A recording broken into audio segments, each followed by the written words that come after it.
Okay, so where we're at in the timeline, I want to address some things. By now, you're probably thinking prison's got to be a violent place at some point, right?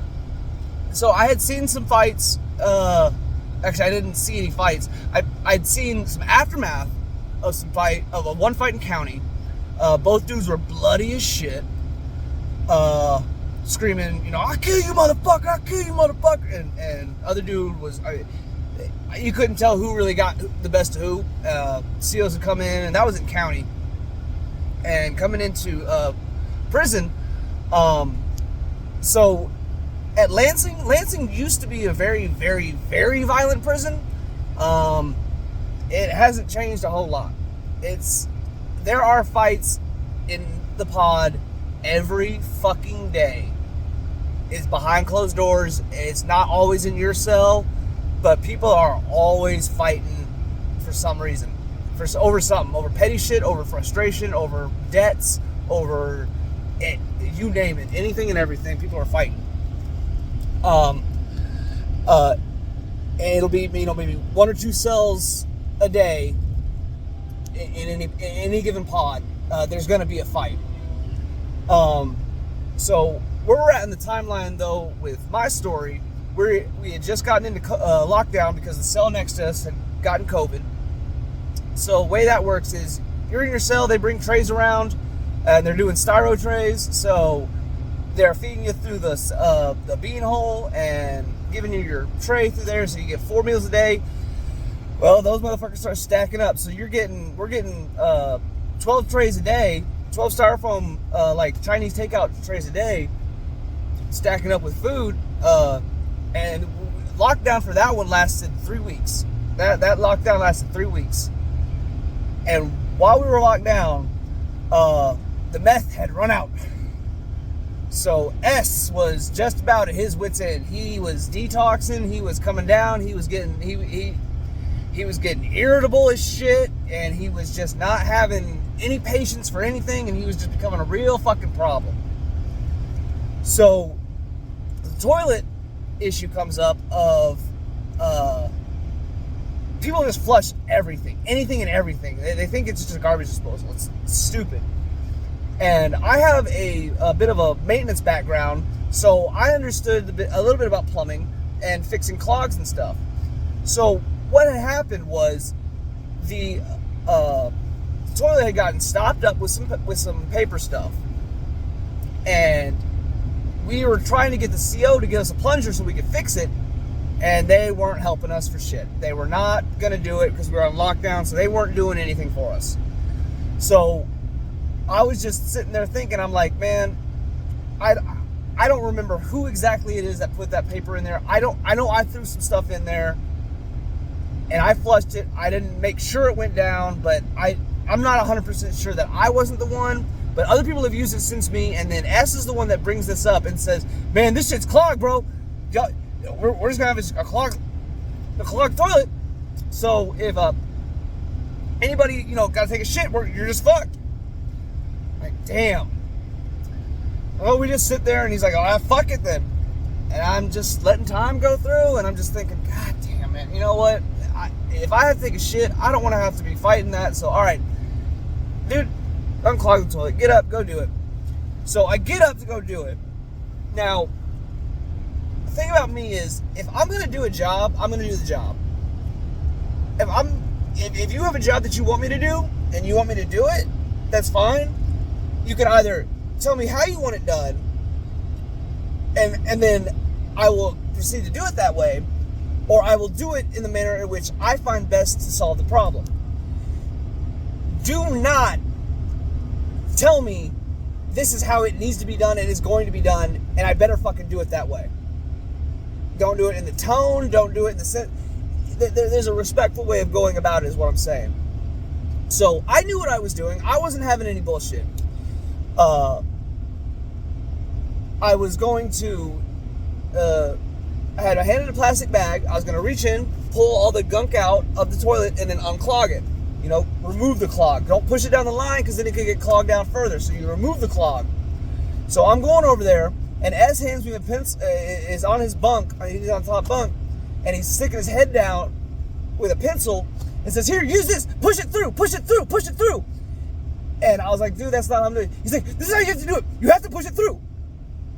And we're on lockdown. Tempers are just fucking we are at everyone's at each other's throats. We fucking had it with each other. And I'm like, "Dude, either you fucking get down here and do it, or leave me alone. Don't fucking tell me how to do this shit while I'm doing it." So at this point, I have pulled the clog out, and he's like, "Bro, don't talk to me like I'm no fucking bitch." And at that point, I was like, and here we go.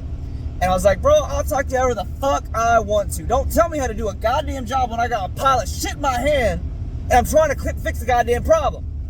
And tempers are flaring, it's getting heated. D and A2 are just kind of just sitting back, just like, "Then this is between the two of them. Just, leave it alone. Just, it is what it is." And honestly, quite frankly, when you get a fight going on, shit, it's something to watch. So it's getting heated, and then I've got this mound of shit in my hand, and it's not shit, but I mean, you know what I'm saying.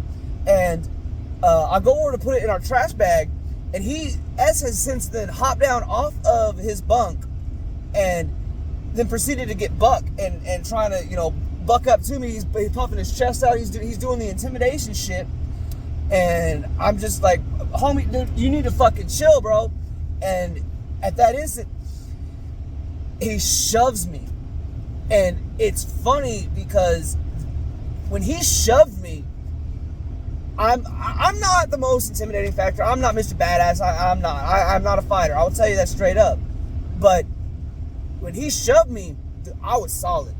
Like, I had my base. I had my center was. I was centered up. I was set. And he fucking fell back a little bit when he shoved me, and his eyes got wide. And I looked at him and I was like, "What the fuck?" And he's like, "Nah, bro, this is it. Let's fucking go, homie. Let's go. And then I have my socks on, my shower shoes on, and with socks. And we then rotate. So my back's to my bunk, and his back's to the other side of the cell, and he then slips his shoes off, and I'm keeping dead eye contact with him, and I slide my socks off, and then I get into because I used to wrestle, and I get into my stance, and I look at him. I shit you not, man. I just looked at him and I said, "You don't want to do this." And we just stayed locked eyes. And then the tension was there, and I was just like, because the whole time I'm thinking, like, man, this is concrete, it's metal, bone's gonna break, skin's gonna split, people are gonna bleed, it's gonna hurt. No matter if you win in a prison fight, you still lose, because that's just gonna fucking hurt. I didn't want to do that shit. And we're on lockdown, so there ain't no telling how long they're gonna be till they get to us. By the grace of God, it calmed down, and he was just like, and I was like, "Dude, let's fucking stop."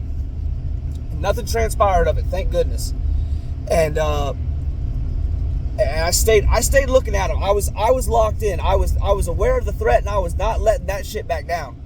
And he then proceeds to go and sit down, and then is looking at me. He's like, "Bro, homie, it's over. What the fuck's wrong with you?" I said, "Because you're not done yet." Because he kept mouthing off, and he kept talking shit, but he wouldn't do anything. He wouldn't jump. So I was just making sure he's just talking shit and watching him the whole time. And then I go to sit down on my bunk, and then he gets up because it's kind of close to where he was sitting. He gets up and goes over. He's like, "Man," and then he goes, "I'm done." And I was like, that's what transpired me to go ahead and sit down. I was like, "Fine, we're done," and settle down.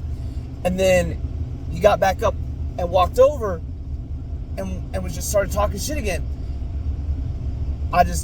I couldn't take it anymore, and I was just like, "I thought you were fucking done." You could hear a pin drop. Everybody was silent as to like, holy shit, dude. Eric, we don't expect this out of him. He doesn't look scary and like the fighter type, but he ain't backing down. And shit, what's gonna happen? So S shut the fuck up, got on his bunk, and was moody all day. I knew he was coming off meth. I knew it was tempers were high. It wasn't a personal thing, but man, tempers in prison flare, and it gets bad real quick.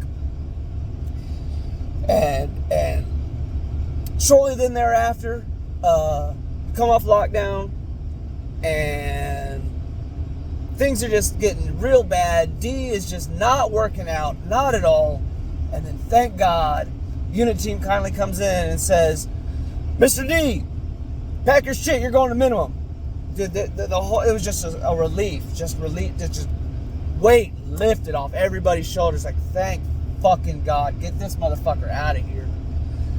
And we then lost him, and not 3 hours later, we had a new cellie coming in.